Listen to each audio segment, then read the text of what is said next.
Shalom Israel, Shalom, Shalom. Call Halayim, Yahweh, Bahashim, Hamashiach, Wah, Hakadar Malak, Yahweh Shai. Hey, so I want to approach another Christian ideology in this video. And it's the idea of heaven and hell. The saddest thing is that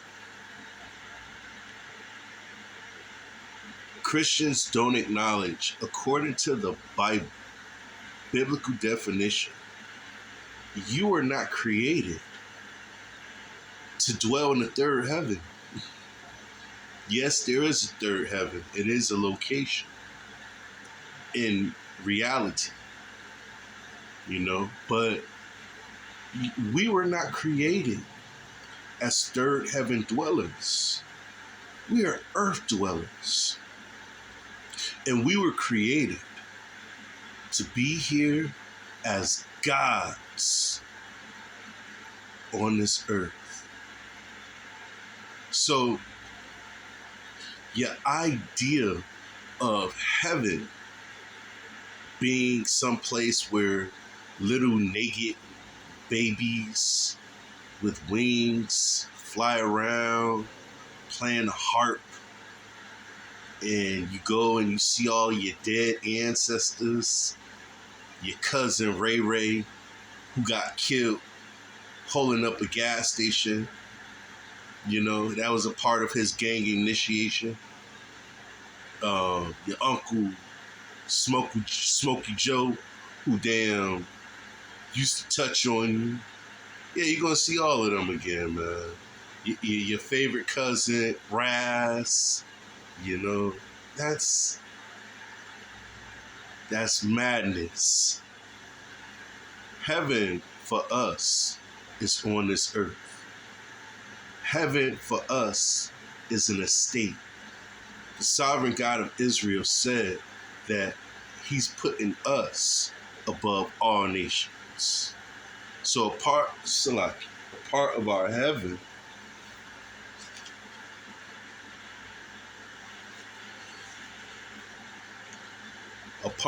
heaven this Deuteronomy chapter 11. I'm going to start at verse 10. This is a part of our heaven. The land you are entering to take over is not like the land of Egypt, from which you have come, where you planted your seeds and irrigated it by foot, as in a vegetable garden. Verse 11. But the land you are crossing the Jordan to take possession of is a land of mountains and valleys that drinks rain from heaven. I'm going to pause right here, because little do you realize, you Christians, who should be Israelites, practicing Israelites, keeping the commandments, little do you realize you're in hell right now. And you probably sit back and think, well, hell ain't so bad. So-called white man rules over me, and I gotta pay rent, work all the days of my life, and I could easily get pulled over and shot. Well, it's not that bad, That's a big issue. And it's such an issue because you don't know what heaven is. Most of us who are alive in 2024, in this lifetime, we have never seen heaven. Some of us are blessed enough and anointed enough through the Spirit to have visions of heaven from reading this Bible. We get visions and we understand what the workings of heaven are like. It's the kingdom of heaven, man. Rule. It's a earth A world ruled by Yahweh Shai, governed by the law, statutes, and commandments, and the practice of keeping them in righteousness. That is heaven. That's our heaven. And like he just said right here, the land in which you're going in to take possession of, we don't see nothing like this no more. There's nothing like this on this earth right now. The Most High God has not given a land. Hold on, let me make sure I say it correctly.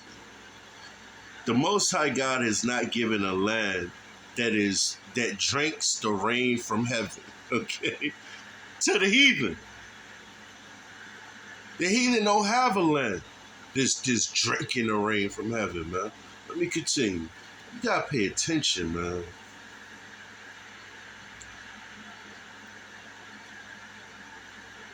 Verse 12. It is a land the Lord your God cares for.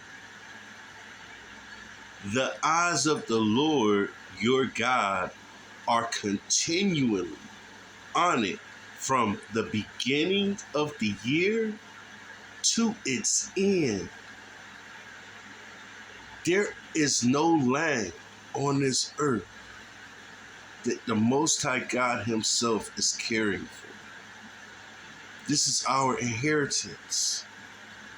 Now you sit here and you probably thinking, okay, it's gonna rain, the rain of heaven, and the Most High gonna care for it. What's so special about this land? Watch this, man. Y'all sleep. Dang. I don't really want to read this whole chapter, but I'm gonna read a little bit.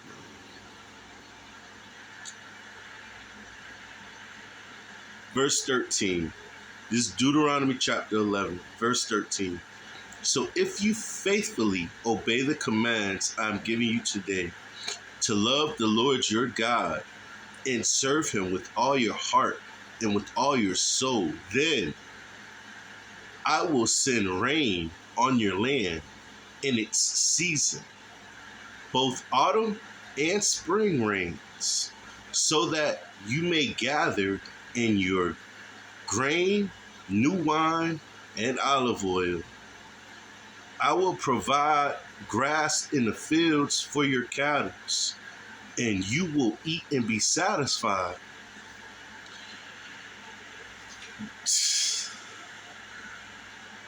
There are so many of us hungry.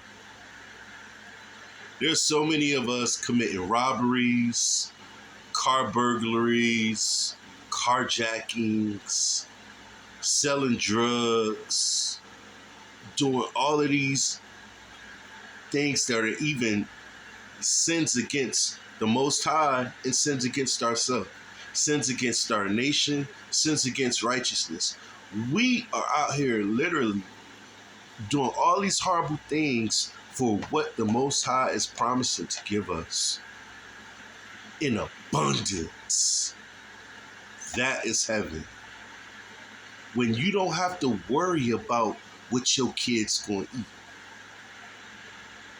You don't have to worry about some nasty so-called white man and you got to go down there, stand in line, fill out the paperwork. Hopefully they'll give you, some food stamps.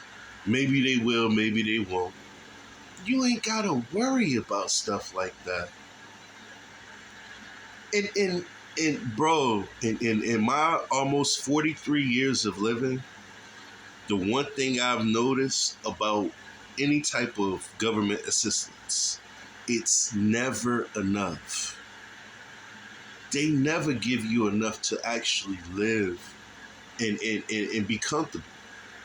They give you just enough to stay alive, to do something else. Me and some brothers, we used to say they give you enough to keep on making babies that's going to populate their prison system.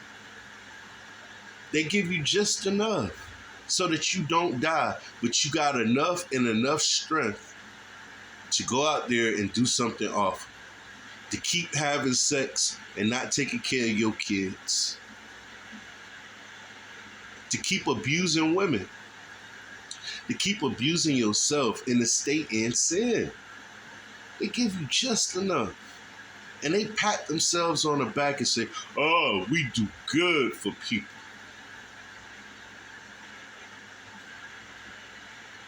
It's deep, man. It's so deep. The Most High God literally said, yo, I'm going to give you food in abundance, new wine. And if you notice, he says that I'm doing everything in its season. So it's going to be on time. It ain't going to be no, oh, it didn't happen. It didn't come in. Let's go back to Egypt. Let's go get some loans from some Arabs that eventually want to own our kids, that eventually want to own our houses. Gotta pay attention to this stuff, man. This is heaven being described right here, just a portion of it, right? Verse 16, be careful or you will be enticed to turn away and worship other gods and to bow down to them. Then the Lord's anger will burn out against you, and he will shut up the heavens so that it will not rain, and the ground will yield no produce. Oh, man. Hey, y'all Christians, this is why y'all still jacked up, man. Because y'all not keeping the commandments. You're never, ever going to experience anything that you declare to be heaven. And you will soon perish from the good land the Lord is giving you. Wait a minute, let me jump down. Oh, man, this is so good. I'm going to read this anyway. It's just so good. It's verse 18, man. Fix these words of mine in your hearts and minds. Tie them as symbols on your hands and bind them on your foreheads. That's going into the mark of the beast. It's on your right hand and it's on your forehead, man. This is the seal right here. It's talked about in like the book of Ezekiel chapter 9. Everybody gets a seal. Everybody gets a mark, so to say, on your right hand and on your forehead. That's how that thing really go, man. Some people got the mark of the beast. Man, this is so good. I love this part. I'm going to keep reading. Verse 19. Teach them to your children, talking about them when you sit at home and when you walk along the road, when you lie down and when you get up. Write them on the door frames of your houses and on your gates, so that your days and the days of your children may be many in the land the Lord swore to give your ancestors, as many as the days that the heavens are above the earth. All praises to the Most High. Bahashim Yahushai. Hold on. Bear with me.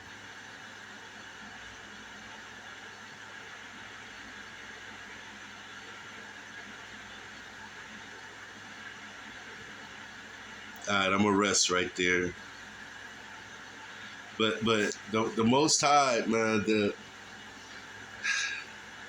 the heaven that we have coming to us, yo, you could literally, I'm gonna have to find that precept. We're gonna receive the very basics, the foundation of society. So let me break this down, because a lot of people think like, oh, well, I want a Bentley car. I want you name it, whatever name brand stuff that you think that you want, and you think that you'll be happy with it. That ain't even what we gonna have. We gonna have control and possession of everything it takes to make those things. So before they can even talk about building, they gotta come see us. You understand that? We gonna be able to go into the hills and pull out gold, pull out silver, pull out aluminum and titanium and uranium and all these different platinums and metals, these precious metals, the bronze, the steels. We gonna be able to pull them out and then sell them. That's how we gonna rule the world. Because it's not about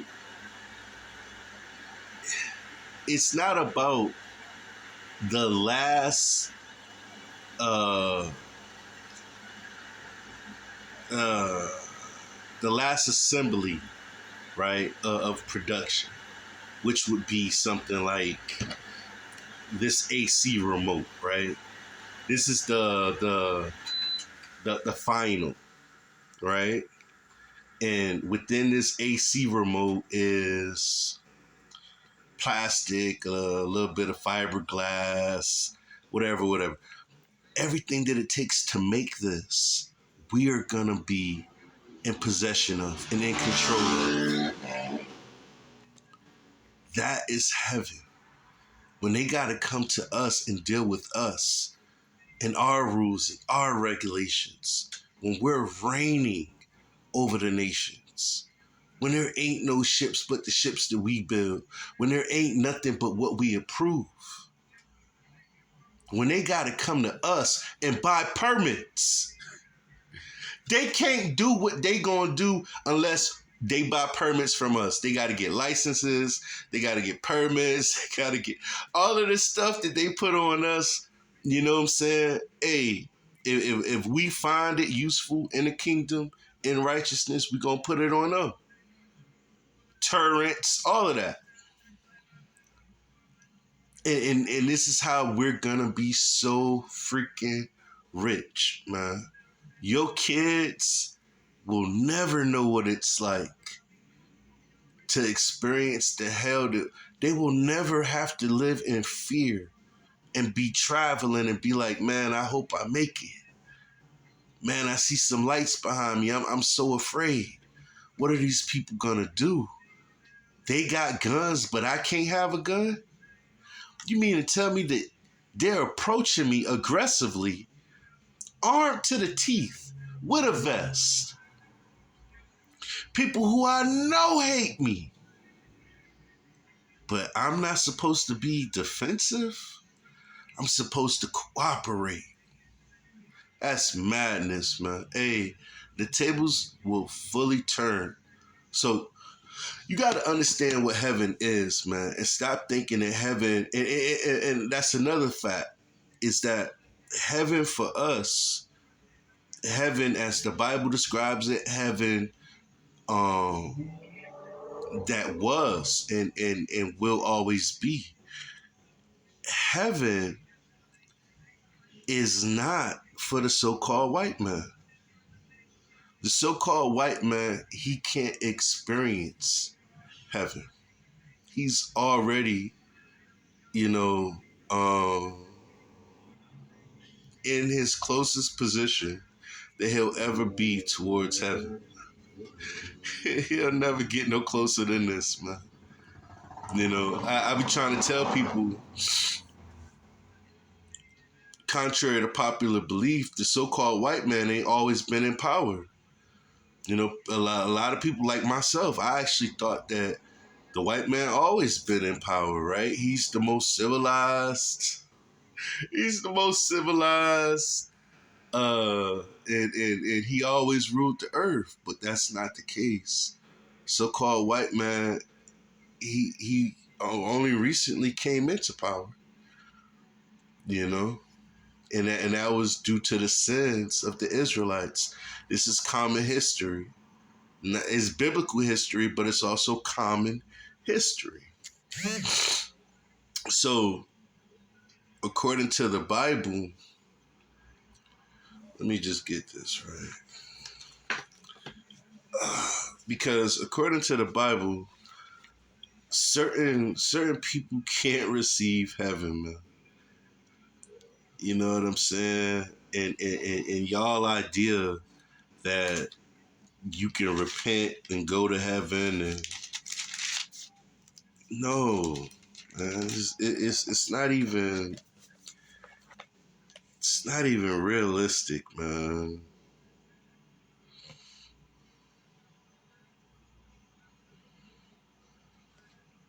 So watch this, right? This is Isaiah chapter 14. Ask yourself this if you're a Christian. Ask yourself this if you believe that everybody could go to heaven and all of this stuff. Ask yourself this right here, man. Isaiah chapter 14, and I'm going to start at verse 2. All right? Nations will take them and bring them to their own place, and Israel will take possession of the nations and make them male and female servants in the Lord's land. They will make captives of their captors and rule over their oppressors. If we're dealing with nations, it's not an individual thing. Well, then all of these nations are going into captivity, man. And all of them going to be slaves. They going to be servants. We going to hire them, you know, so to say. We going to hire them. The same way that they're doing us right now. You know what I'm saying? I don't know if you know about the migrant crisis going on throughout the entire so-called America. It's hell. It's hell. And they giving these people, all of these different nations, man, which are their friends, they're giving them, you know, food and lodging. But you had Israelites, so-called black people here for the longest, broke, struggling. Where the money at for us? Where the pickup for us? In Chicago, they damn moving so-called black people out of the little bit that they have, taking it from them and moving them out to move damn these nasty other nations in. This is crazy. Yo, this is the craziest thing ever. But in the very same way, man, we gonna take captive of our captors. And they gonna be male and female servants in the kingdom. And we gonna have them same way that they had us, man. Building up this country, building up the damn pyramids, all of the stuff that we've had to go through, yo, we gonna put them through. But we gonna do it forever. Forever and ever. You understand? That's heaven.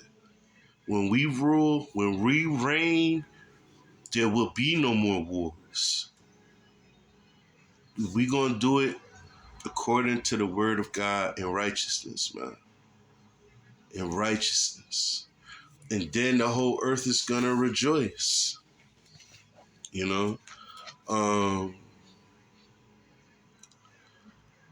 Yeah, my final thoughts towards this whole thing is when you're dealing with Christianity, like I was talking to this one guy at my plantation, when you're dealing with Christianity, you just gotta stop. Stop for a second and learn biblical definitions, man. Like I told this guy, I said, what is salvation? And he had this look on his face, man. You got to learn and realize what the biblical definition of things are, and then that'll help you to change your belief. So with that, I like to say, call halayim Yahweh Bahashim HaMashiach Wa Hakadar Malak Yahweh Shai. Shalom, Israel. Shalom. Shalom.